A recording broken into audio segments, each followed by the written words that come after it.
Hi Carrot Jay and welcome back to my channel. Carrots 2025 CSF driver റാലിയുടെ trade ടെസ്റ്റിന്റെ notification update വന്നിരിക്കുകയാണ്. Physical പാസ്സായ എല്ലാ കേഡറ്റിനെയും next process എന്ന് പറയുന്നത് ഡോക്യുമെന്റ് വെരിഫിക്കേഷനും അതോടൊപ്പം തന്നെ ട്രേഡ് ടെസ്റ്റുമാണ്. ഈ വീഡിയോയിൽ എല്ലാ കാര്യങ്ങളും ഞാൻ നിങ്ങളുമായിട്ട് ഷെയർ ചെയ്യുന്നതായിരിക്കും. ട്രേഡ് ടെസ്റ്റിന് പോകുമ്പോൾ നിങ്ങൾ ഏതൊക്കെ ഡോക്യുമെന്റ് കൊണ്ടുപോകണം, എന്തൊക്കെ കാര്യങ്ങൾ ശ്രദ്ധിക്കണം, ട്രേഡ് ടെസ്റ്റ് എങ്ങനെയാണ് ക്വാളിഫൈ ചെയ്യുന്നത്, എന്താണ് ട്രേഡ് ടെസ്റ്റ്, ഈ എല്ലാ അപ്ഡേറ്റും ഡീറ്റെയിൽ ആയിട്ട് നിങ്ങൾക്ക് അറിയാൻ പറ്റുന്നതായിരിക്കും. ഇതോടൊപ്പം തന്നെ ട്രേഡ് ടെസ്റ്റിന് ശേഷം നിങ്ങളുടെ നെക്സ്റ്റ് സ്റ്റേജ് ആയിട്ടുള്ള റിട്ടേൺ എക്സാമിൻ്റെയും എല്ലാ അപ്ഡേറ്റ് ഈ ഒരു വീഡിയോയിൽ പറയുന്നുണ്ട്. വീഡിയോ പരമാവധി നിങ്ങൾ ഷെയർ ചെയ്യുക. നമ്മുടെ കേരളത്തിലെ എല്ലാ ഡിഫൻസ് ഗ്രൂപ്പിലേക്കും ഇതുപോലെയുള്ള ഇൻഫോർമേറ്റീവ് കാര്യങ്ങൾ അറിയാൻ തീർച്ചയായും നിങ്ങൾ നമ്മുടെ ഈ ഒരു ചാനൽ ഫോളോ ചെയ്തിരിക്കണം. നിങ്ങൾക്കൊരു ഡിഫൻസ് ജോബ് കിട്ടുന്നിടം വരെ. So sit back, relax, enjoy the video. Carrots, അപ്പോൾ നമുക്ക് നമ്മുടെ ഡീറ്റെയിൽ വീഡിയോയിലോട്ട് പോകാം. CSF ഡ്രൈവർ റാലിയുടെ നോട്ടിഫിക്കേഷൻ വന്ന് 2025 ഫെബ്രുവരി മന്തിലായിരുന്നു. 10ാം ക്ലാസ് പാസ്സായ എല്ലാ കേഡറ്റും എന്തായാലും അപ്ലൈ ചെയ്ത് കാണും. ഇതിൻ്റെ സ്റ്റാർട്ടിംഗ് പ്രോസസ്സ് എന്ന് പറഞ്ഞാൽ PSTയും അതോടൊപ്പം PFTയും ആയിരുന്നു. അത് ആൾറെഡി സെപ്റ്റംബർ 2nd വീക്കിൽ സ്റ്റാർട്ടായി സെപ്റ്റംബർ എൻഡോടെ കംപ്ലീറ്റും ആയിട്ടുണ്ട്. പാസ്സായ എല്ലാ കുട്ടികളുടെയും നെക്സ്റ്റ് പ്രോസസ്സാണ് ട്രേഡ് ടെസ്റ്റ്. ഈ ഒരു ട്രേഡ് ടെസ്റ്റിനോടൊപ്പം തന്നെ ഡോക്യുമെന്റ് വെരിഫിക്കേഷനും കാണുന്നതായിരിക്കും. നിങ്ങൾ ട്രേഡ് ടെസ്റ്റ് അറ്റൻഡ് ചെയ്യാൻ പോകുന്ന ഒരു കേഡറ്റ് ആണെങ്കിൽ തീർച്ചയായിട്ടും ഡോക്യുമെന്റ് കൊണ്ടുപോയിരിക്കണം. ട്രേഡ് ടെസ്റ്റ് എന്താണെന്ന് നിങ്ങൾ അറിഞ്ഞിരിക്കണം. ട്രേഡ് ടെസ്റ്റിന് നിങ്ങൾക്ക് മിനിമം മാർക്ക് ഇല്ല എന്നുണ്ടെങ്കിൽ നിങ്ങൾ അവിടെ ഫെയിൽ ആവുന്നതായിരിക്കും. എത്ര മാർക്ക് നിങ്ങൾ സ്കോർ ചെയ്യണം, ഈ എല്ലാ അപ്ഡേറ്റ് ഈ ഒരു വീഡിയോയിൽ പറയുന്നതായിരിക്കും. വീഡിയോ സ്കിപ്പ് ചെയ്ത് ഫുൾ കാണുക. ഇന്നലെയാണ് ഈ ഒരു ട്രേഡ് ടെസ്റ്റിൻ്റെ നോട്ടിഫിക്കേഷൻ അപ്ഡേറ്റ് വന്നത്. എല്ലാ കാര്യങ്ങളും ഡീറ്റെയിൽ ആയിട്ട് നിങ്ങളായിട്ട് ഷെയർ ചെയ്യുന്നതായിരിക്കും. നിങ്ങൾക്ക് ഈ ഒരു വീഡിയോയിൽ കൂടി എല്ലാം അറിയാൻ പറ്റുന്നതായിരിക്കും. ഫസ്റ്റ് ഞാൻ പറഞ്ഞുതരാം കംപ്ലീറ്റ് പ്രോസസ്സ്. നോക്കൂ കുട്ടികളെ, നോട്ടിഫിക്കേഷൻ വന്നതിന് ശേഷം ഇതിൻ്റെ കംപ്ലീറ്റ് പ്രോസസ്സ് അപ്ഡേറ്റ് ചെയ്തിരിക്കുന്ന ഇതേ രീതിയിലാണ് നോട്ടിഫിക്കേഷനകത്ത്. ഫസ്റ്റ് നിങ്ങളുടെ height bar test, physical efficiency test, physical standard test, ഇത്രയും പ്രോസസ്സ് കംപ്ലീറ്റ് ആയിരിക്കുകയാണ്. ഇത്രയും പ്രോസസ്സ് പാസ്സായ കുട്ടികൾക്കുള്ള നെക്സ്റ്റ് സ്റ്റേജാണ് ഡോക്യുമെൻറ്റേഷനും അതുപോലെ തന്നെ ട്രേഡ് ടെസ്റ്റും. ഈ രണ്ട് ടെസ്റ്റ് കൂടി ക്വാളിഫൈ ചെയ്താൽ നിങ്ങളുടെ നെക്സ്റ്റ് സ്റ്റേജാണ് റിട്ടേൺ എക്സാമിനേഷൻ. റിട്ടേൺ എക്സാമിന് ശേഷമാണ് പിന്നെ ഫൈനൽ മെറിറ്റ് ലിസ്റ്റ് വരാൻ പോകുന്നത്. ഇതാണ് ഇതിൻ്റെ പ്രോപ്പർ സെലക്ഷൻ പ്രോസസ്സ് എന്ന് പറയുന്നത്. ഇന്നത്തെ വീഡിയോയിൽ ഇനി നിങ്ങൾ അറിയാൻ പോകുന്നത് ഡോക്യുമെൻറ്റേഷനെ കുറിച്ചും അതുപോലെ തന്നെ ട്രേഡ് ടെസ്റ്റിൻ്റെ എല്ലാ അപ്ഡേറ്റുമാണ്.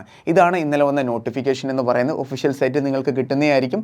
നിങ്ങൾ ലോഗിൻ ചെയ്യുമ്പോൾ നിങ്ങൾക്ക് നിങ്ങളുടെ അഡ്മിറ്റ് കാർഡിൻ്റെ അപ്ഡേറ്റും ഉടനെ തന്നെ ലഭിക്കുന്നതായിരിക്കും. ഈ ഒരു നോട്ടിഫിക്കേഷൻ വേണമെന്നുണ്ടെങ്കിൽ നിങ്ങൾ നമ്മുടെ ഒഫീഷ്യൽ വാട്സപ്പ് ചാനൽ ജോയിൻ ചെയ്യുക. വാട്സപ്പ് ചാനലിലെ ലിങ്ക് നിങ്ങൾ ഡിസ്ക്രിപ്ഷൻ ബോക്സിൽ ലഭിക്കുന്നതായിരിക്കും. അഡ്മിറ്റ് കാർഡ് വരുമ്പോൾ അതിൻ്റെ അപ്ഡേറ്റ് കൂടി നമ്മൾ ഈ ഒരു ചാനലിൽ അപ്ഡേറ്റ് ചെയ്യുന്നതായിരിക്കും. എല്ലാ കാര്യങ്ങളും കറക്റ്റായിട്ട് അറിയാനും പ്രോപ്പർ അപ്ഡേറ്റ് ലഭിക്കാൻ വേണ്ടി തീർച്ചയായും നിങ്ങൾ നമ്മുടെ വാട്സപ്പ് ചാനൽ ജോയിൻ ചെയ്യാൻ നോക്കണം. ഇവിടെ നിങ്ങൾക്ക് എല്ലാ കാര്യങ്ങളും കാണാവുന്നതാണ്. നിങ്ങളുടെ ട്രേഡ് ടെസ്റ്റ് ആണ് DV സ്റ്റാർട്ടാകാൻ പോകുന്നത് ഒക്ടോബർ 7th. ലാസ്റ്റ് ഡേറ്റ് എന്ന് പറഞ്ഞാൽ ഒക്ടോബർ 22 ആണ്. 9 റിക്രൂട്ട്മെൻറ്റ് സെൻ്ററാണ് ഇതിനു വേണ്ടി അലോട്ട് ചെയ്തിരിക്കുന്നത്. ഇതിൽ എവിടെയായിരിക്കും നിങ്ങൾ എന്ന് അറിയണമെന്നുണ്ടെങ്കിൽ നിങ്ങളുടെ അഡ്മിറ്റ് കാർഡ് വരണം. എന്നാൽ മാത്രമേ നിങ്ങൾക്ക് അറിയാൻ പറ്റത്തുള്ളൂ. അഡ്മിറ്റ് കാർഡ് വരുമ്പോൾ കറക്റ്റായിട്ട് അപ്ഡേറ്റഡ് വീഡിയോ നമ്മൾ നിങ്ങളിൽ എത്തിക്കുന്നതായിരിക്കും. അപ്പോൾ ഈ ഒരു അപ്ഡേറ്റ് അനുസരിച്ച് നിങ്ങളുടെ ട്രേഡ് ടെസ്റ്റ് സ്റ്റാർട്ടാകാൻ പോകുന്നത് ഒക്ടോബർ 1st വീക്കിലാണ്. ഇനി നിങ്ങൾ അറിയേണ്ടതാണ് ഈ ഒരു ട്രേഡ് ടെസ്റ്റിന് പോകുമ്പോൾ നിങ്ങൾ എന്തൊക്കെ കാര്യങ്ങൾ ശ്രദ്ധിക്കണം എന്നതിനെക്കുറിച്ചുള്ള അപ്ഡേറ്റ് ആണ്. ഫസ്റ്റ് നിങ്ങൾ ഡോക്യുമെൻ്റ് കൊണ്ടുപോയിരിക്കണം. ഡോക്യുമെൻറ്റേഷൻ അവിടെ സ്റ്റാർട്ടിങ്ങിൽ തന്നെ കാണും. അതിനുശേഷമാണ് നിങ്ങൾ ട്രേഡ് ടെസ്റ്റ് വരാൻ പോകുന്നത്. ഇമ്പോർട്ടൻറ്റ് ഡോക്യുമെൻ്റ് ഏതൊക്കെയാണെന്ന് നോക്കാം. എഡ്യൂക്കേഷൻ സർട്ടിഫിക്കറ്റ്, നിങ്ങൾ 10ാം ക്ലാസ് പാസ്സായ കേഡറ്റ് ആയിരിക്കും നിങ്ങൾ ഇതിന് അപ്ലൈ ചെയ്തിട്ടുണ്ടെങ്കിൽ. അപ്പോൾ അതിൻ്റെ ഒറിജിനൽ സർട്ടിഫിക്കറ്റ് നിങ്ങൾ കൊണ്ടുപോകണം. നെക്സ്റ്റ് ആണ് ഡേറ്റ് ഓഫ് ബർത്ത് സർട്ടിഫിക്കറ്റ്. നിങ്ങളുടെ കയ്യിൽ ഡേറ്റ് ഓഫ് ബർത്ത് സർട്ടിഫിക്കറ്റ് ഇല്ല എന്നുണ്ടെങ്കിൽ നിങ്ങൾ പേടിക്കേണ്ട. ഉണ്ടെങ്കിൽ കൊണ്ടുപോവുക. ഇല്ലെങ്കിൽ 10ാം ക്ലാസ്സിൻ്റെ സർട്ടിഫിക്കറ്റ് ഉണ്ടെങ്കിലും ഇവിടെ അത് ക്ലിയർ ആവുന്നതായിരിക്കും. ഓക്കെ, നെക്സ്റ്റ് ആണ് valid HMV transport LMV and motor cycle with gear driving licence. നിങ്ങളുടെ കയ്യിലുള്ള ഡ്രൈവിംഗ് ലൈസൻസിൻ്റെ ഒറിജിനൽ തന്നെ നിങ്ങൾ കൊണ്ടുപോകണം. ഡ്യൂപ്ലിക്കേറ്റ് ആയിട്ട് നിങ്ങൾ അങ്ങോട്ട് പോകരുത്. ആ ഒരു ഡ്രൈവിംഗ് ലൈസൻസിൽ അപ്ഡേറ്റ് ചെയ്തിരിക്കുന്ന വാലിഡിറ്റി ഡേറ്റ് എല്ലാം നിങ്ങൾ പ്രോപ്പറായിട്ട് ചെക്ക് ചെയ്യണം. LMVയും കൊണ്ടുപോകണം. അതേപോലെ തന്നെ HMV നിങ്ങൾ തീർച്ചയായിട്ടും കൊണ്ടുപോയിരിക്കണം. നെക്സ്റ്റ് ആണ് EWS certificate, SC ST OBC ഇതെന്താണ് നിങ്ങൾക്കറിയാമല്ലോ. കാസ്റ്റ് സർട്ടിഫിക്കറ്റ് ആണ്. പ്രോപ്പർ കാസ്റ്റ് സർട്ടിഫിക്കറ്റ് നിങ്ങൾ കൊണ്ടുപോകാൻ നോക്കണം. അതിനുശേഷം 4 പാസ്പോർട്ട് സൈസ് റീസെൻറ്റ് ഫോട്ടോഗ്രാഫ് നിങ്ങൾ കൊണ്ടുപോകണം. Finally the candidate must carry photo bearing identification proof. അതായത് നിങ്ങളുടെ കയ്യിലുള്ള ID പ്രൂഫ് നിങ്ങൾ തീർച്ചയായിട്ടും കൊണ്ടുപോയിരിക്കണം. ആധാർ കാർഡ് ആണെങ്കിലും ഓക്കെയാണ്. വോട്ടർ ID കൊണ്ടുപോകാം, പാസ്പോർട്ട് കൊണ്ടുപോകാം, ഏത് വേണമെങ്കിലും നിങ്ങൾക്ക് കൊണ്ടുപോകാവുന്നതാണ്. പക്ഷേ അത് ഒറിജിനൽ ആയിരിക്കണം. അതിനകത്ത് നിങ്ങളുടെ ഫോട്ടോയും ഉണ്ടായിരിക്കണം. എന്നാൽ മാത്രമേ അത് അവിടെ അക്സെപ്റ്റ് ചെയ്യത്തുള്ളൂ. ഇത്രയുമാണ് ഇമ്പോർട്ടൻറ്റ് ഡോക്യുമെൻ്റ് എന്ന് പറയുന്നത്. ഇതെല്ലാം നിങ്ങൾ തീർച്ചയായിട്ടും കൊണ്ടുപോയിരിക്കണം. ഇനി നമുക്ക് നെക്സ്റ്റ് ഇമ്പോർട്ടൻ്റ് അപ്ഡേറ്റ് നോക്കാം നിങ്ങൾ ട്രേഡ് ടെസ്റ്റിനെ കുറിച്ചിട്ട്. അപ്പോൾ ഡോക്യുമെൻറ്റേഷൻ എല്ലാവരും എന്തായാലും പാസ്സാവുന്നതായിരിക്കും. നിങ്ങൾ എന്തായാലും അത് കളക്ട് ചെയ്താൽ മാത്രം മതി. ഏതൊക്കെയാണ് റെഡിയാക്കേണ്ടത് ഉടനെ തന്നെ റെഡിയാക്കുക. അതിനുശേഷം നിങ്ങൾ ട്രേഡ് ടെസ്റ്റാണ് വരാൻ പോകുന്നത്. നമുക്ക് ട്രേഡ് ടെസ്റ്റിൻ്റെ അപ്ഡേറ്റ് നോക്കാം. Driving test for light vehicle. Light വെഹിക്കിളിനകത്തുള്ള ഡ്രൈവിംഗ് ടെസ്റ്റിൽ ടോട്ടൽ മാർക്ക് 50 ആണ്. എത്രയാണോ നിങ്ങളുടെ ടോട്ടൽ മാർക്ക് അതിൻ്റെ 50% മാർക്ക് നിങ്ങൾ സ്കോർ ചെയ്തിരിക്കണം. മിനിമം ക്വാളിഫയിങ് മാർക്ക് എന്ന് പറഞ്ഞാൽ 25 ആണ്. 25 എങ്കിലും നിങ്ങൾ നേടിയിരിക്കണം, എന്നാൽ മാത്രമേ നിങ്ങൾ നെക്സ്റ്റ് സ്റ്റേജിലേക്ക് പോകത്തുള്ളൂ. നെക്സ്റ്റ് ആണ് driving test for heavy vehicle. Heavy വെഹിക്കിളിൻ്റെ ടോട്ടൽ മാർക്ക് 50 ആണ്. നിങ്ങൾ 25 മാർക്ക് നേടിയില്ല എന്നുണ്ടെങ്കിൽ ഇവിടെ നിങ്ങൾ റിജക്റ്റ് ആവുന്നതായിരിക്കും. മിനിമം പാസിംഗ് മാർക്ക് 25 ആണ്. സോ നെക്സ്റ്റ് ആണ് പ്രാക്ടിക്കൽ നോളജ്. ഈ പ്രാക്ടിക്കൽ നോളജ് എന്ന് പറഞ്ഞാൽ എന്താണ്? നിങ്ങളുടെ ട്രേഡ് ടെസ്റ്റുമായിട്ട് ബന്ധപ്പെട്ടുള്ള പ്രാക്ടിക്കൽ നോളജ് ആണ്. മനസ്സിലായോ? ഫോർ എക്സാമ്പിൾ എഞ്ചിനെ കുറിച്ചുള്ള ഡീറ്റെയിൽ, പിന്നെ ഗിയർ ബോക്സ്, പിന്നെ എഞ്ചിൻ ഓയിൽ, അതിൻ്റെ എല്ലാം പ്രാക്ടിക്കൽ നോളജ് കാണും അവിടെ. അതോടൊപ്പം തന്നെ തിയറി ബേസ്ഡ് ക്വസ്റ്റ്യൻ നിങ്ങളടുത്ത് ചോദിക്കുന്നതായിരിക്കും. അതാണ് പ്രാക്ടിക്കൽ നോളജ് എന്ന് പറയുന്നത്. ക്ലിയർ? അത് ടോട്ടൽ മാർക്ക് 30 ആണ്. 15 മാർക്ക് നിങ്ങൾ സ്കോർ ചെയ്തിരിക്കണം, എന്നാൽ മാത്രമേ നിങ്ങൾ ക്വാളിഫൈ ആവത്തുള്ളൂ. ക്ലിയർ ആയല്ലോ? ഈ ട്രേഡ് ടെസ്റ്റ് പറഞ്ഞാൽ കുട്ടികളെ എന്താണ്? ട്രേഡ് ടെസ്റ്റ് എന്ന് പറഞ്ഞാൽ നിങ്ങൾ ഏത് ട്രേഡിനാണോ അപ്ലൈ ചെയ്തിരിക്കുന്നത് ആ ട്രേഡിനെ കുറിച്ചിട്ടുള്ള ടെസ്റ്റ് കാണും. ഫോർ എക്സാമ്പിൾ ആയിട്ട് ഡ്രൈവർ ട്രേഡ് ആണെന്നുണ്ടെങ്കിൽ ഡ്രൈവിംഗ് റിലേറ്റഡ് ആയിട്ടുള്ള ടെസ്റ്റ് ആയിരിക്കും വരുന്നത്. പിന്നെ കുക്ക് ആണെന്നുണ്ടെങ്കിൽ കുക്ക് റിലേറ്റഡ്, അതുപോലെ തന്നെ വാഷർമാൻ ആണെന്നുണ്ടെങ്കിൽ വാഷർമാൻ റിലേറ്റഡ്. മനസ്സിലായോ നിങ്ങൾക്ക്? അപ്പോൾ ഏത് ട്രേഡിനാണോ നിങ്ങൾ അപ്ലൈ ചെയ്യുന്നത് ആ ട്രേഡുമായിട്ട് ബന്ധപ്പെട്ടിട്ടുള്ള ടെസ്റ്റുകളെല്ലാം എന്താണ് പറയുന്നത്? ട്രേഡ് ടെസ്റ്റ് എന്നാണ് പറയുന്നത്. ഇനി നമുക്ക് ഈ ഒരു ട്രേഡ് ടെസ്റ്റിൽ ഇമ്പോർട്ടൻ്റ് ആയിട്ട് നിങ്ങളുടെ അവിടെ എന്തൊക്കെ കാര്യങ്ങളാണ് നടക്കാൻ പോകുന്നത് അതെല്ലാം ഞാൻ പറഞ്ഞു തരാം. നിങ്ങളുടെ ലൈറ്റ് വെഹിക്കിൾ ഡ്രൈവിംഗ് ടെസ്റ്റിൽ നടക്കാൻ പോകുന്ന കാര്യങ്ങളാണ് ഞാൻ പറയുന്നത്. First, starting and driving properly, അതായത് വെഹിക്കിൾ സ്റ്റാർട്ട് ചെയ്യാനും പിന്നെ ഡ്രൈവ് ചെയ്യാനും നിങ്ങൾ തീർച്ചയായും അറിഞ്ഞിരിക്കണം. നെക്സ്റ്റ് ആണ് using the clutch, brake and gears correctly, അതായത് നിങ്ങൾ വണ്ടി ഡ്രൈവ് ചെയ്യുമ്പോൾ പ്രോപ്പറായിട്ട് ക്ലച്ച് യൂസ് ചെയ്യണം, ബ്രേക്ക് അപ്ലൈ ചെയ്യണം, അതുപോലെ തന്നെ പ്രോപ്പറായിട്ട് നിങ്ങൾ ഗിയർ ചേഞ്ച് ചെയ്യണം. നെക്സ്റ്റ് ആണ് reversing and turning, obeying traffic rules. Reversing അവിടെ കാണും, റിവേഴ്സ് നിങ്ങൾ പ്രോപ്പറായിട്ട് ചെയ്യണം. അതോടൊപ്പം തന്നെ turning, right and left turn നിങ്ങൾ നല്ലപോലെ നിങ്ങൾ മൂവ് ചെയ്യണം. നെക്സ്റ്റ് ആണ് ഒബേയിങ് ട്രാഫിക് റൂൾ. ട്രാഫിക് റൂളിനെ കുറിച്ചിട്ട് പ്രോപ്പറായിട്ടുള്ള അവയർനെസ് നിങ്ങൾക്ക് ഉണ്ടായിരിക്കണം. ഏതൊക്കെ സിഗ്നൽ എന്തൊക്കെയാണ് ഇൻഡിക്കേറ്റ് ചെയ്യുന്നത്, എപ്പോഴാണ് സ്റ്റോപ്പ് ചെയ്യേണ്ടത്, എങ്ങനെയാണ് ഓവർടേക്ക് ചെയ്യുന്നത്, ഈ കാര്യങ്ങളെല്ലാം നിങ്ങൾ തീർച്ചയായിട്ടും അറിഞ്ഞിരിക്കണം. നെക്സ്റ്റ് ആണ് ഹൗ ടു അവോയ്ഡ് ആക്സിഡൻറ്റ്സ് വരാതിരിക്കാൻ എന്തൊക്കെ കാര്യങ്ങൾ നിങ്ങൾ ശ്രദ്ധിക്കണം, എങ്ങനെയാണ് ഡ്രൈവ് ചെയ്യേണ്ടത്, ഈ കാര്യങ്ങളെല്ലാം നിങ്ങൾ അറിഞ്ഞിരിക്കണം നിങ്ങൾ light vehicle driving test attend ചെയ്യുമ്പോൾ. Clear? Car, jeep, van, taxi, driving test for light vehicle 50 marks. ഈ വെഹിക്കിളുമായിട്ട് ബന്ധപ്പെട്ടുള്ള എല്ലാ ക്വസ്റ്റ്യനും നിങ്ങൾക്ക് അവിടെ ലഭിക്കുന്നതായിരിക്കും. ഐ ഹോപ്പ് നിങ്ങൾക്ക് ഡീറ്റെയിൽ ആയിട്ട് മനസ്സിലായി കാണും ലൈറ്റ് വെഹിക്കിൾ ഡ്രൈവിംഗ് ടെസ്റ്റിനെ കുറിച്ച്. ഇനി നെക്സ്റ്റ് ആണ് ഹെവി വെഹിക്കിൾ ഡ്രൈവിംഗ് ടെസ്റ്റ്. ഇവിടെയും മെയിൻ ഇമ്പോർട്ടൻറ്റ് സെയിം അതേ ഫാക്ടർ തന്നെയാണ് വരുന്നത്. Learning to drive large vehicle drive ചെയ്യുമ്പോൾ നിങ്ങൾ അറിഞ്ഞിരിക്കേണ്ട കാര്യങ്ങൾ, രണ്ടും ഡ്രൈവ് ചെയ്യുന്നതായിട്ട് വലിയ വ്യത്യാസമുണ്ട്. അത് തീർച്ചയായും നിങ്ങൾ അറിഞ്ഞിരിക്കണം. മെയിൻറ്റെയിനിങ് ബാലൻസിങ് വിത്ത് എ ലോഡുമായിട്ട് നിങ്ങൾ ട്രാവൽ ചെയ്യുമ്പോൾ, നിങ്ങളൊരു വണ്ടിയിൽ ലോഡ് ക്യാരി ചെയ്തിട്ട് മൂവ് ചെയ്യുമ്പോൾ എന്തൊക്കെ കാര്യങ്ങൾ നിങ്ങൾ ശ്രദ്ധിക്കണം അതെല്ലാം അറിഞ്ഞിരിക്കണം. Correct use of the brake and clutch എങ്ങനെയാണ് പ്രോപ്പറായിട്ട് യൂസ് ചെയ്യുന്നത് നിങ്ങൾ അറിഞ്ഞിരിക്കണം. Safe driving on the road. Heavy vehicle ആകുമ്പോൾ നിങ്ങൾ ഒത്തിരി കാര്യങ്ങൾ നിങ്ങൾ ശ്രദ്ധിക്കേണ്ടതായിട്ടുണ്ട്. എങ്ങനെയാണ് നിങ്ങൾ സേഫ്ലി ഡ്രൈവ് ചെയ്യേണ്ടത്, റൈറ്റ് എങ്ങനെ മൂവ് ചെയ്യണം, ലെഫ്റ്റ് എങ്ങനെ മൂവ് ചെയ്യണം, എല്ലാ കാര്യങ്ങളും തീർച്ചയായും നിങ്ങൾ അറിഞ്ഞിരിക്കണം. ട്രക്ക്, ബസ്, ടാങ്കർ, ലോറി എന്നീ വെഹിക്കിളിൻ്റെ എല്ലാ കാര്യങ്ങളും ഡീറ്റെയിൽ ആയിട്ട് അവിടെ എക്സാമിന് നിങ്ങൾക്ക് വരുന്നതായിരിക്കും. അതായത് ഈ ഒരു ട്രേഡ് ടെസ്റ്റിൽ നിങ്ങൾക്ക് വരുന്നതായിരിക്കും. ക്ലിയർ?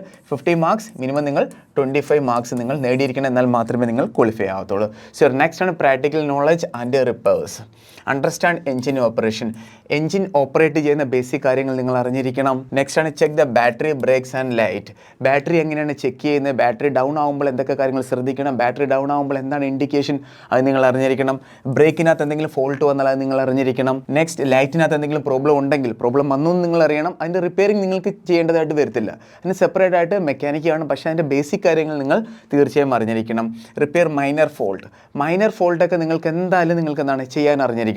ഫോർ എക്സാമ്പിളായിട്ട് ഇപ്പോൾ നിങ്ങൾ വണ്ടിയായിട്ട് നിങ്ങൾ മൂവ് ചെയ്യുമ്പോൾ ടയർ പഞ്ചറായി, നിങ്ങൾക്ക് പഞ്ചർ ഒട്ടിക്കാൻ അറിയത്തില്ല, പക്ഷേ ടയർ റിമൂവ് ചെയ്യാനെങ്കിലും നിങ്ങൾ അറിഞ്ഞിരിക്കണം. റിമൂവ് ചെയ്തിട്ട് വേറെ ഏതെങ്കിലും വണ്ടി വിളിച്ചിട്ട് പിന്നെ നിങ്ങൾ ടയറുമായിട്ട് പോയിട്ട് പഞ്ചർ ഒട്ടിച്ച് തിരിച്ചു വന്നിട്ട് നിങ്ങൾക്ക് ഫിറ്റ് ചെയ്യാൻ പറ്റും. അതാണ് ഇവിടെ മൈനർ ഫോൾട്ട് എന്ന് പറയുന്നത്. മൈനർ കാര്യങ്ങൾ റിപ്പയർ ചെയ്യാൻ നിങ്ങൾ തീർച്ചയായിട്ടും അറിഞ്ഞിരിക്കണം. ക്ലിയർ? നെക്സ്റ്റ് ആണ് റിപ്പയർ പ്രോബ്ലംസ് ലൈക്ക് പഞ്ചേഴ്സ്. അത് ആൾറെഡി ഇവിടെ മെൻഷൻ ചെയ്തിട്ടുണ്ട്. ക്ലിയർ ആയല്ല നിങ്ങൾക്ക്? അപ്പോൾ ഡീറ്റെയിൽ ആയിട്ട് മനസ്സിലായി കാണാം. ഇതെല്ലാം മൈനർ ഫോൾട്ടിനകത്ത് വരുന്നതാണ്. പിന്നെയും വരുന്നതാണ് നോർമൽ ഇഷ്യൂസ് ഒത്തിരി ഉണ്ട്. സ്റ്റാർട്ടിംഗ് പ്രോബ്ലം വന്നാൽ എന്ത് ചെയ്യണം, പിന്നെ എയർ ലോക്ക് വന്നാൽ എന്ത് ചെയ്യണം, ഇതൊക്കെ ബേസിക് കാര്യങ്ങളാണ്. ഇതെന്തായാലും ഒരു ഡ്രൈവർ അറിഞ്ഞിരിക്കേണ്ട പോയിന്റുകളാണ്. വണ്ടി സ്റ്റോപ്പ് ആയാൽ അതിനകത്ത് എന്തായിരിക്കും മെയിൻ ഫോൾട്ട്, ഈ കാര്യങ്ങളെല്ലാം നിങ്ങൾ അറിഞ്ഞിരിക്കണം. ഒരിടത്ത് വണ്ടി ഹോൾഡ് ചെയ്യുമ്പോൾ എന്തൊക്കെ കാര്യങ്ങൾ ശ്രദ്ധിക്കണം, ഈ പോയിന്റ് എല്ലാം നിങ്ങൾ അറിഞ്ഞിരിക്കണം. നിങ്ങളുടെ കയ്യിൽ ഡ്രൈവിംഗ് ലൈസൻസ് ഉണ്ടോ, നിങ്ങൾ ഡ്രൈവ് ചെയ്തൊരു വ്യക്തിയാണോ, എന്തായാലും നിങ്ങൾക്ക് അറിയാമായിരിക്കും. ക്ലിയർ? ഐ ഹോപ്പ് നിങ്ങൾക്ക് ഈ ഒരു വീഡിയോ ഇഷ്ടപ്പെട്ട് കാണുന്നു. എല്ലാ കാര്യങ്ങളും ഞാൻ പറഞ്ഞിട്ടുണ്ട്. പ്രാക്ടിക്കൽ നോളജിനകത്ത് ടോട്ടൽ 30 മാർക്സ് ആണ്. 50 മാർക്സ് നിങ്ങൾ തീർച്ചയായും നേടിയിരിക്കണം. പിന്നെ ഈ ഒരു ട്രേഡ് ടെസ്റ്റിനകത്ത് നിങ്ങൾ എത്ര മാർക്കാണോ നേടുന്നത് അത് നിങ്ങളുടെ ഫൈനൽ മെറിറ്റ് ലിസ്റ്റിൽ ആഡ് ആവത്തില്ല, ജസ്റ്റ് ക്വാളിഫൈ മാത്രമാണ്. ഇവിടെ ഈ ഒരു ട്രേഡ് ടെസ്റ്റ് ക്വാളിഫൈ ആയാൽ മാത്രമേ നിങ്ങൾക്ക് നിങ്ങളുടെ നെക്സ്റ്റ് സ്റ്റേജിലേക്ക് പോകാൻ പറ്റത്തുള്ളൂ. ഇത് പാസ്സായാൽ പിന്നെ നിങ്ങൾ നെക്സ്റ്റ് സ്റ്റേജ് വരാൻ പോകുന്ന റിട്ടേൺ എക്സാം ആണ്. ഇവിടെ നിങ്ങൾക്ക് റിട്ടേൺ എക്സാമിൻ്റെ പാറ്റേൺ കാണാം. ഈ ഒരു എക്സാമിൻ്റെ ഇമ്പോർട്ടൻസ് എന്താണെന്ന് പറഞ്ഞാൽ ഇവിടെ നെഗറ്റീവ് മാർക്കിംഗ് ഇല്ല. ധൈര്യമായിട്ട് നിങ്ങൾക്ക് ഫുൾ ക്വസ്റ്റ്യൻ അറ്റൻഡ് ചെയ്യാവുന്നതാണ്. ഇവിടെ നെഗറ്റീവ് മാർക്കിംഗ് ഇല്ല. ക്ലിയർ? GK 20 ക്വസ്റ്റ്യൻ വരുന്നതായിരിക്കും, 20 marks. Elementary mathematics 20 question 20 20 marks, analytically aptitude 20 question 20 marks, ability to observe 20 question 20 marks, പിന്നെ ഇംഗ്ലീഷിൽ 20 ക്വസ്റ്റ്യൻ 20 മാർക്സ്. ടോട്ടൽ 100 ക്വസ്റ്റ്യൻ വരുന്നതായിരിക്കും, 100 മാർക്സ്. ടോട്ടൽ ടൈം നിങ്ങൾക്ക് 120 മിനിറ്റ്സ് ലഭിക്കുന്നതായിരിക്കും. ക്ലിയർ? ഇതാണ് എക്സാം പാറ്റേൺ എന്ന് പറയുന്നത്. ട്രേഡ് ടെസ്റ്റിന് ശേഷം നിങ്ങളുടെ നെക്സ്റ്റ് പ്രോസസ്സാണ് റിട്ടൺ എക്സാം. ഈ ഒരു എക്സാമിന് നിങ്ങൾ എത്ര മാർക്കാണ് സ്കോർ ചെയ്യുന്നത് അതനുസരിച്ചിരിക്കും നിങ്ങളുടെ ഫൈനൽ മെറിറ്റ് ലിസ്റ്റ് എന്ന് പറയുന്നത്. ഐ ഹോപ്പ് നിങ്ങൾക്ക് വീഡിയോ ഇഷ്ടപ്പെട്ട് കാണുമെന്ന്. എല്ലാ കാര്യങ്ങളും വളരെ ക്ലിയർ ആയിട്ട് ഞാൻ പറഞ്ഞിട്ടുണ്ട്. അപ്പോൾ നിങ്ങൾ ഇനി ഏത് കോഴ്സിന് പഠിക്കണമെന്ന് ചില കുട്ടികൾക്ക് ഡൗട്ട് കാണും. ക്ലിയർ ആയിട്ട് ഞാൻ പറഞ്ഞുതരാം. നിങ്ങൾ എവിടെയെങ്കിലും, ഇവിടെയല്ല എവിടെയാണെങ്കിലും SSCGയുടെ കോഴ്സിന് പഠിക്കുന്നുണ്ടെങ്കിൽ ആ ഒരു ക്ലാസ് വളരെ ധാരാളമാണ്. ആ ഒരു ക്ലാസ് പഠിച്ചാലും വളരെ ഈസി ആയിട്ട് നിങ്ങൾക്ക് ഈ ഒരു എക്സാം ക്രാക്ക് ചെയ്യാൻ പറ്റുന്നതായിരിക്കും. അതേ ടൈപ്പിലുള്ള ക്വസ്റ്റനാണ് ഇവിടെ നിങ്ങൾക്ക് വരുന്നത്. കാരണം SSCGD എന്ന് പറയുന്നത് 10th ബേസ്ഡ് എക്സാമാണ്. ഈ പറയുന്ന CSF ഡ്രൈവർ റാലിയും 10th ബേസ്ഡ് എക്സാമാണ്. രണ്ടിടത്തും കോമൺ ആയിട്ടുള്ള ക്വസ്റ്റനാണ് വരുന്നത്. ഇവിടെ പിന്നെ ഒരു സെപ്പറേറ്റ് ആയിട്ട് ഒരു പോർഷൻ ഇവർ ആഡ് ചെയ്തിട്ടുണ്ട്. അത് മാത്രം നിങ്ങളൊന്ന് എക്സ്ട്രാ പഠിക്കേണ്ടി വരും. റീസണിങ്ങിൻ്റെ പോർഷനാണ് എബിലിറ്റി ടു ഒബ്സർവ് എന്ന് പറയുന്നത്. മനസ്സിലായ കുട്ടികളെ? അതിൽ നിന്ന് കുറച്ച് കാര്യങ്ങൾ നിങ്ങൾ പഠിക്കേണ്ടതായിട്ടുണ്ട്. റീസണിങ്ങിൻ്റെ പാർട്ട് തന്നെയാണ്, പക്ഷേ കുറച്ച് പോർഷൻ അതിനകത്ത് ഡിഫറൻ്റ് ആണ്. ഐ ഹോപ്പ് നിങ്ങൾക്ക് എല്ലാ കാര്യങ്ങളും മനസ്സിലായി കാണുമെന്ന്. ഇനിയും എന്തെങ്കിലും ഡൗട്ട് ഉണ്ടെങ്കിൽ നിങ്ങൾക്ക് കമൻറ്റ് ബോക്സിൽ മെൻഷൻ ചെയ്യാവുന്നതാണ്. ഈ ക്ലാസ്സിൽ ജോയിൻ ചെയ്യാൻ താല്പര്യമുള്ളവർ ധൈര്യമായിട്ട് ആന ഡിഫൻസ് അക്കാഡമിയിൽ കോൺടാക്ട് ചെയ്യാവുന്നതാണ്. നിങ്ങൾക്ക് ഇവിടെ നിന്ന് 150 മോക്ക് ടെസ്റ്റ് ലഭിക്കുന്നതായിരിക്കും. നല്ല രീതിയിൽ നിങ്ങൾക്ക് ഈ ഒരു എക്സാമിന് പ്രിപ്പറേഷൻ ചെയ്യാൻ പറ്റുന്നതായിരിക്കും. പ്രോപ്പറായിട്ട് ക്ലാസ്സുകൾ ലഭിക്കും. ഡെയിലി ലൈവ് ക്ലാസ്സസ് കാണും, റെക്കോർഡഡ് സെഷൻ ഉണ്ട്, വീക്ക്ലി 6 ഡേയ്സ് ക്ലാസ് ഉണ്ട്, ഡെയിലി പ്രാക്ടീസ് പേപ്പർ ഉണ്ട്, മോക്ക് ടെസ്റ്റ്, ഇതെല്ലാം നിങ്ങൾക്ക് ലഭിക്കുന്നതായിരിക്കും. നല്ല രീതിയിൽ നിങ്ങൾക്ക് നിങ്ങളുടെ റിട്ടേൺ എക്സാമിന് വേണ്ടി പ്രിപ്പറേഷൻ ഇവിടെ നിന്ന് ചെയ്യാൻ പറ്റും. എന്തെങ്കിലും ഡൗട്ട് ഉണ്ടെങ്കിൽ നിങ്ങൾക്ക് നമ്മുടെ കോൺടാക്ട് നമ്പറിൽ ബന്ധപ്പെടാവുന്നതാണ്. ഫൈനലി ഞാൻ നിങ്ങളുടെ 2 പ്ലാറ്റ്ഫോം ഷെയർ ചെയ്യുകയാണ്. നമ്മുടെ ടെലിഗ്രാം ഗ്രൂപ്പ്, ഇവിടെയും ജോയിൻ ചെയ്യുക. കറക്റ്റായിട്ട് അപ്ഡേറ്റ് നിങ്ങൾക്ക് അറിയാൻ പറ്റും. എക്സാം റിസൾട്ട് വരുമ്പോഴും ട്രേഡ് ടെസ്റ്റിൻ്റെ അഡ്മിറ്റ് കാർഡിൻ്റെ അപ്ഡേറ്റ് വരുമ്പോഴും ഇവിടെ നിങ്ങൾക്ക് കറക്റ്റായിട്ട് ലഭിക്കുന്നതായിരിക്കും. പിന്നെ നമ്മുടെ വാട്സപ്പ് ചാനൽ ജോയിൻ ചെയ്യാൻ മറക്കരുത്. ഇന്നത്തെ കാലഘട്ടത്തിൽ കൂടുതലും പേരും ഓപ്പൺ ചെയ്യുന്ന ഒരു ആപ്ലിക്കേഷൻ അല്ലെങ്കിൽ ഒരു ആപ്പ് എന്ന് പറയുന്നത് വാട്സപ്പ് ആണ്. അപ്പോൾ ടെലിഗ്രാം അങ്ങനെ ആരും യൂസ് ചെയ്യാറില്ല. എൻ്റെ ഒരു പേഴ്സണൽ ഒപ്പീനിയൻ പറഞ്ഞാണ് ഞാൻ. അപ്പോൾ വാട്സപ്പ് ചാനൽ ആരും ജോയിൻ ചെയ്യാൻ മറക്കരുത്. എല്ലാവരും ഉടനെ തന്നെ ഇവിടെ ജോയിൻ ചെയ്യുക. കറക്റ്റായിട്ട് നിങ്ങൾക്ക് എല്ലാ അപ്ഡേറ്റും രണ്ടിടത്തും കിട്ടും. ടെലിഗ്രാം ആകുമ്പോൾ അവിടെ നിങ്ങൾക്ക് കൂടുതൽ ക്വസ്റ്റ്യനൊക്കെ കവർ ചെയ്യാൻ പറ്റും. ഇവിടെയും നിങ്ങൾ ജോയിൻ ചെയ്യുക. ഇവിടെ ജോയിൻ ചെയ്യാൻ ആരും മറക്കരുത്. എല്ലാവരും തീർച്ചയായിട്ടും ഇവിടെ ജോയിൻ ചെയ്തിരിക്കണം. കറക്റ്റ് അപ്ഡേറ്റ് നിങ്ങൾക്ക് ലഭിക്കുന്നതായിരിക്കും. എല്ലാ കാര്യങ്ങളും ഡീറ്റെയിൽ ആയിട്ട്. ഫൈനലി 2 നമ്പർ ഞാൻ നിങ്ങളോട് ഷെയർ ചെയ്യുകയാണ്. ഈ 2 നമ്പർ നിങ്ങളുടെ ഫോണിൽ ഉടനെ സേവ് ചെയ്യുക. ആന ഡിഫൻസ് അക്കാഡമി കോൺടാക്ട് നമ്പർ എന്നും പറഞ്ഞിട്ട് എന്തെങ്കിലും ഡൗട്ട് ഉണ്ടെങ്കിൽ നിങ്ങൾക്ക് കോൺടാക്ട് ചെയ്യാവുന്നതാണ്. പിന്നെ കോഴ്സ് എന്തെങ്കിലും പർച്ചേസ് ചെയ്യാൻ ആഗ്രഹിക്കുന്നുണ്ടെങ്കിൽ ധൈര്യമായിട്ട് നിങ്ങൾക്ക് ഈ നമ്പറിൽ കോൺടാക്ട് ചെയ്യാം, കോൾ ചെയ്യാം, അല്ലെങ്കിൽ വാട്സപ്പിൽ മെസ്സേജ് ചെയ്യാം. വീഡിയോ പരമാവധി ഷെയർ ചെയ്യുക. ഇതുപോലുള്ള അപ്ഡേറ്റഡ് വീഡിയോസ് ലഭിക്കാൻ നമ്മുടെ ഈ ഒരു ചാനൽ സബ്സ്ക്രൈബ് ചെയ്യുക. അപ്പോൾ നമുക്ക് വേറൊരു ഉടനെ കാണാം. Thank you so much. ജയ് ഹിന്ദ്.